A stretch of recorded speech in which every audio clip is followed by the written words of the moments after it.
Alright guys, as you may know already, Konami went completely insane recently and have released a shit ton of content all at once. So this week I'm probably going to be making 4 videos in a row with 3 streams in between. So if you don't want to miss those uploads or streams, make sure to hit that subscribe button and join the Discord down below. Alright, so the first deck on the agenda is Dark Magician. So as Dark Magician goes for an archetype, I still don't think it's quite there yet to be a competitive meta deck, but it certainly feels a lot stronger now and a lot more consistent. The cards Konami has given us has also given us a lot more ways to try and summon Dark Magician and just feels generally a lot more fun to play. The monsters I'm using in my list are Magician's Rod, Magician's Robe, Magician of Dark Illusion, Dark Magician, and Dark Magician of Chaos. What Magician's Rod does is it's basically just a really strong search card. It can search for any Dark Magician spell you have. So this card by itself adds a ton of versatility to the deck, as it just means you can run 1 copy of each Dark Magician spell, and because of this card, it's as if you have 3 copies of it, and you can search for them whenever you like. It also comes with the bonus effect of during your opponent's turn, if you activate a spell or trap card, you can add it back to your hand from the graveyard. Magician's Robe is one of your primary ways to summon Dark Magician. What it does is during your opponent's turn, you can discard 1 spell or trap card to special summon 1 Dark Magician from your deck. This card also comes with the bonus effect of if it is in your graveyard, during your opponent's turn, if you activate a spell or trap card, you can special summon it. It is banished the next time it is destroyed though. Magician of Dark Illusion is basically just another copy of Dark Magician, only it's really easy to summon, and it also comes with a pretty powerful bonus effect. What it does is, this card's name is treated as Dark Magician when it's face up on the field, so this means it'll work with any of your Dark Magician spells. This card then has 2 effects. The first, during your opponent's turn, if you activate a spell or trap card or effect, you can special summon this card from your hand. The second, if you activate a spell or trap card or effect when this card is face up on the field, you can special summon 1 Dark Magician from your graveyard. What Dark Magician of Chaos does is during the end phase, if this card was normal or special summon this turn, you can target 1 spell card in your graveyard, add it to your hand. You can only use the effect of Dark Magician of Chaos once per turn. If this card destroys an opponent's monster by battle, after damage calculation, banish the opposing monster. If this face-up card would leave the field, banish it instead. So this guy does have a fairly useful effect in that it does give you one of your spells back, including its own spell that's used to summon it, which we'll talk about in just a bit.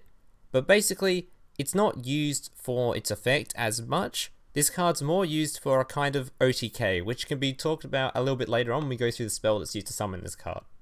This deck comes with 5 spell cards that are all searchable by Magician's Rod. Dark Magic Curtain allows you to pay half your life points to special summon 1 Dark Magician from your deck. Keep in mind this does come with a downside that you cannot summon other monsters, you can only set cards during the rest of your turn. So this means if you do activate Magician's Rod to search for this card, you can't activate it during the same turn as you've already summoned a monster. On the upside though of this card also allows you, on top of not only summoning a Dark Magician, but it also allows you to half your life points, which can then allow you to activate your skill, which we'll talk about in just a bit. Dark Magic Expanded has 3 effects, which can be activated based on the amount of Dark Magician monsters you have on the board or in your graveyard. 1 Dark Magician monster means you can give 1 Dark Spellcaster type 1000 attack. If you have 2, this turn your opponent can activate cards and effects in response to your spell or trap card or effect activations. Also, spell and trap cards you control cannot be destroyed by your opponent's card effects. And if you have 3, Dark Spellcaster type monsters you currently control are unaffected by your opponent's card effects until the end of the turn. Keep in mind this card is also a quick play spell. Thousand Knives is a very simple card. Basically, if you control Dark Magician, you can activate it, destroy 1 monster your opponent controls. Another very simple card but a very powerful card, Dark Magic Attack allows you to, if you control Dark Magician, destroy all spell and trap cards your opponent controls. And the final spell card in the deck is Dedication through Light and Darkness. This allows you to tribute 1 Dark Magician, special summon 1 Dark Magician of Chaos from your hand, deck, or graveyard. So like I said earlier, Dark Magician of Chaos is not necessarily used for its effect, it's more used with this card, because you use this card after you've swung with your Dark Magician, to then get out a Dark Magician of Chaos, so you can swing with that. So a lot of the time, you can just hit your opponent for 2500, activate this, hit him for another 2800. Obviously this can also be used to help board clear, as you can just kill a slightly weaker monster, then activate this card, destroy another, even more powerful monster. Generally this card just adds a lot of versatility to the deck. The rest of the cards in the deck are all just whatever you want for back row, depending on whatever situations you're coming across. Generally I find having lots of Floodgates and Paleozoic Canadias is basically the only way to deal with the current influx of Koakai Meru, but it's up to you whatever you feel like running. The final thing to talk about with this deck is the skill. What the skill is for this deck is Master of Additions. Can be used after your life points decreases by 2000, which can be used using that card which I spoke about earlier. Randomly add 1000 Knives, Dark Magic Attack, or Dark Magic Expanded to your hand. This skill can only be used once per duel. So keep in mind, this is adding to your hand, it's not just drawing it from your deck, so it's a brand new card just being added to your hand. Obviously, each of these cards have better in different situations, so it can be kind of rough if you get the wrong card at the wrong time, but in general, adding a free card to your hand is pretty good. Alright guys, that's basically it for the toying part of this video. The rest of this video will just be 5 gameplays showing this deck in action, including 1 gameplay against a fellow YouTuber known as RNG Life. If you liked the video, make sure to leave a like, subscribe if you're new around here, comment if you've got any questions or feedback. Thank you guys for watching, and I hope to see you in the next one. Also, join the Discord.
Hey, big brother, can I watch SpongeBob? Shut up, Mokuba. I'm busy flagging YouTube videos to compensate for the fact that I have an extremely small penis. Oh.